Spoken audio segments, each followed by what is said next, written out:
Well, hello YouTube. How's everybody been? It's been a while. I hope you're all keeping well. I haven't been on here for a while. Mainly because I haven't been doing anything in the workshop for a bit. The focus has been on sorting out the old health. Anyway, a number of projects have now built up, so I can't ignore it anymore. So, for example, the very first radio I ever did, my parents' one, that has become extremely deaf. So something has given up the ghost in there. The what I call the fill-in-it radio, the Grundig 3025, the clutch mechanism seems to have gone on that, so I can't turn the dial anymore. Then just yesterday, a couple of days ago, the speaker system, the audio system on my computer downstairs, decided to just die and stop. Now, I have repaired this thing probably at least twice before, and so I decided enough is enough. I'm not going to go repairing it anymore, because the reality is there's a ton of stuff all cramped in here. There's no ventilation, there's no air circulation, so it's just cooking all the time. So I decided I'm just going to replace, I don't want to get rid of the speakers in the cabinets because that's wasteful. So I decided I'm just going to replace the amp with another amp. And so I got this little guy from Thomann in Germany. And it's a hefty, meaty thing, fully self-contained. And so I'm going to basically I'm going to strap it to the back of this thing, and then it'll be out in the air getting a lot of circulation, and hopefully that will last for as whatever number of years I need it for. So there we are. That's the nature of the task. Yeah, so I'll get stuck in. So at least I extended all the wires the last time I repaired it to make it a little bit easier to navigate. So this whole assembly here weighs about the same amount as this, so I really need to get all this off of here and just have the panel on its own. And so yeah, I'm just going to focus on having speaker connectivity. I know that there are jacks at the front of the cabinet and a volume control. I'm just going to have to pass on all of that for now. And if this thing is a resounding success, I may revisit later, but there's a volume control already on this on the other side, as well as an audio input. So in theory this thing is pretty independent and self-sufficient. I just have to hook up the speakers.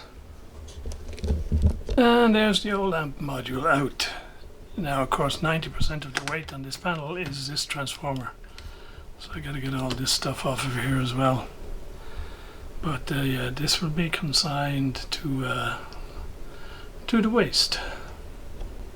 So teardown pretty much complete on this side here. However, discovered a little drawback.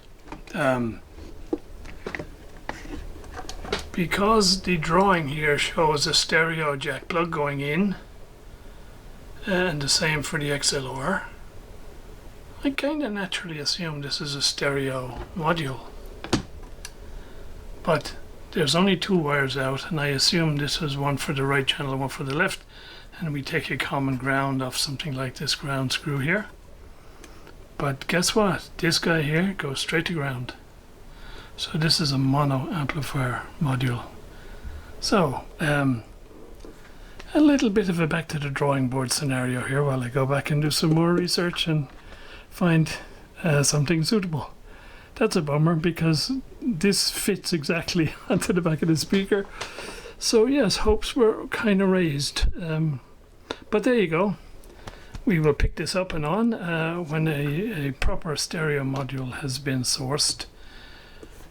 Or I guess I could always go crazy and get another one of these and just bolt it to the back of the other speaker cabinet, but that does seem like a little bit of an overkill. Anyway, more to come. So a little bit more discovery. Excuse the cooling fan, but it's really warm here today. I realize there's only two wires going in here, but there is a tweeter and a woofer, and so I assume there must be some sort of a crossover in here. So I had a look, and yes, there's a crossover in here. But on this one, main channel, the crossover is right here. It's built into the amp section. So if I just put a regular amp module over here, I have to get a crossover for it as well. So yeah, strategy is forming in the mind. Okay, a little while later we have done a temporary, how can I say, test run. So I've bolted it to the back of the speaker cab, and the only thing that's connected to the output is the 4-ohm woofer inside. The tweeter is not connected because I don't have a crossover yet, but that's on the way. So yeah, I think it looks cool. It's a seriously pimped M-Audio baby speaker system, and so far so good. It's I think playing okay. Where am I here?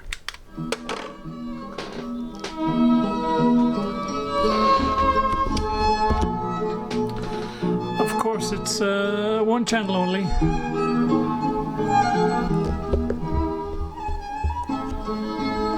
So I expect it'll be better once I get the tweeter hooked up.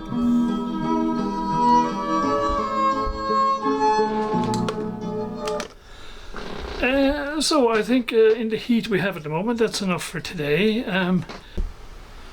So a day or two later, and some more parts have arrived. However, the one thing that I have not successfully found is a suitable crossover for the first speaker cab. And the reason is the tweeter is a 4-ohm tweeter, and the woofer is a 4-ohm woofer, and all of the crossovers I have found online spec an 8-ohm tweeter. And apparently, I guess it might work with a 4-ohm tweeter, but the characteristics for sure wouldn't be changed. So what I decided to do is, since I had all the components for the crossover on the original amp, I just took them all off, and I'm going to get a bit of perf board and see if I can mock up the crossover, same as in the other speaker cab, and hopefully that'll save a lot of hassle. So I reversed engineered the crossover, and hopefully this will work. So now I just have to mock it up on a piece of perf board. So there we go. That is the crossover built up hopefully correctly. And this will go into the left channel speaker. The only downside here is I can't really test this except when the whole thing is put together. So if it doesn't work, I take it all apart again. Still, we are cautiously optimistic at this point. And here it is, fitted inside the back panel of the speaker. So the tweeter positive goes here, the woofer positive goes there, and both of their negatives go here. And the inputs are up here. Sure hope it works. All hooked up, ready to go back together. And so here we go a couple of days later with the final installation. So the setup here is Mac Mini, M2 Mac Mini on the bottom, using the old iMac screen, and then the audio from the iMac feeds into the M-Audio deck, which then feeds the speakers, because the M-Audio has a balanced output, which feeds neatly into the 2 amps now, one in each speaker. So there we go. About the only thing I can do is play a little bit of YouTube music.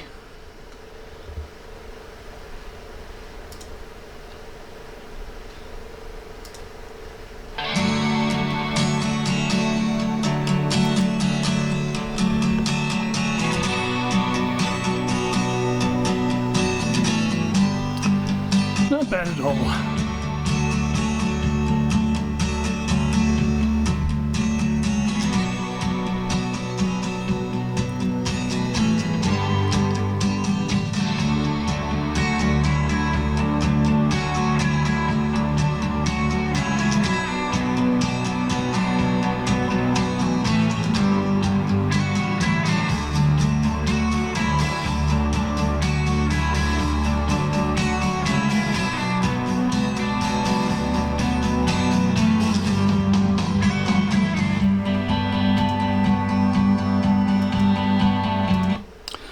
So there we go. I'm very happy with the outcome. It's a little bit clumsy in the sense that I have to power on each speaker individually, and the iMac to the Mac Mini, it kind of works, but it's a little bit clumsy because we end up with 2 keyboards and 2 mice. But it will do. We're back in action. So just to let you know, the other projects are all up here. So on the bottom right we have the fill-in radio, the clutch of which is busted. Above it we have my transmitter, which has been bricked by the makers of the radio, and the little silver thing in the middle is the temporary solution. And then on the lower left over there is my parents' radio, which has gone completely deaf. So yeah, they'll be coming up at some point in the future. Okay guys, that's it. Thanks for, I hope you found some of it interesting. Anyway, it's I have my pimped speakers, which are cool. Thanks for watching along, and more to come, I think.